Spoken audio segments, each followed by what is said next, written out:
ஐயா துணை அகிலம் கல்வி சாலை ஆராய்ச்சி நிறுவனத்தில் இணைந்திருக்கின்ற அனைத்து அன்புள்ளங்களையும் அன்போடு வரவேற்று நாம் இன்றைய பாடப்பகுதிக்குள் செல்ல இருக்கின்றோம். இன்றைய பாடப்பகுதி உன் விதி விருத்த பகுதியினுடைய தொடர்ச்சியை நாம் பார்க்கின்றோம். விருத்தம் உன் விதி அதனால் முன்னோல் ஓரிய அமிர்தம் தன்னால் என் விதி தன்னால் வந்த ஏகாபரம் உனக்குள்ளாகி மண்முறை தெளிந்ததன்றும்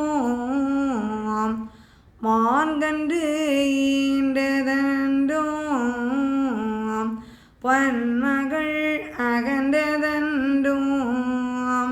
போமகள் அடைந்தாயன்றே. ஐயா நாராயணமூர்த்தி வைகுண்டரிடம் சொல்லுகின்றார், இந்த ரத்தின சிம்மாசன பவுசை அந்த கிரீடத்தை எப்போது அருள்வேன் என்று கேட்ட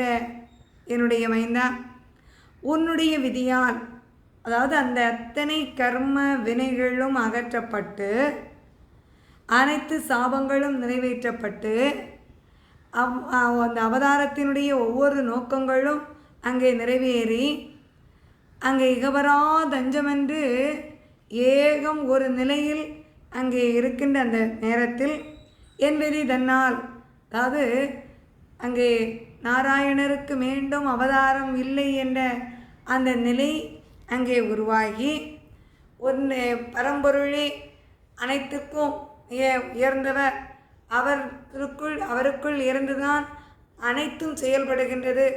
அனைத்து தெய்வீக சக்திகளும் செயல்படுகின்றது என்பதை இந்த மக்கள் உணர்கின்ற அந்த தருணம் மண்முறை தெளிந்ததென்றும் எப்படி ஒரு பரபிரம்மத்திலிருந்து இறை அவதாரம் நிகழ்ந்தது என்பதையும்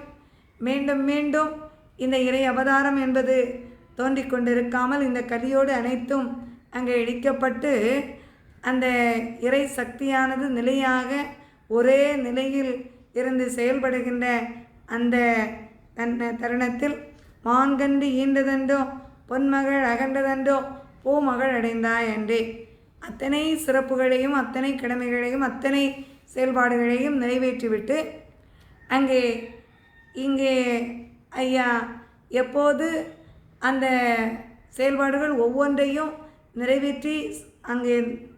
நிறைவு செய்கின்றாரோ அந்த தருணத்தில் உனக்கு அந்த சிறப்புகள் காத்து கொண்டிருக்கின்றது. இந்த பூலோகத்தில் இருக்கின்ற ஒவ்வொரு செயல்பாடுகளையும் நிறைவேற்றிவிட்டு வைகுண்டத்திற்கு வருகின்ற போது அது காத்து இருக்கின்றது மகனே என்று சொல்லுகின்றார். ஐயா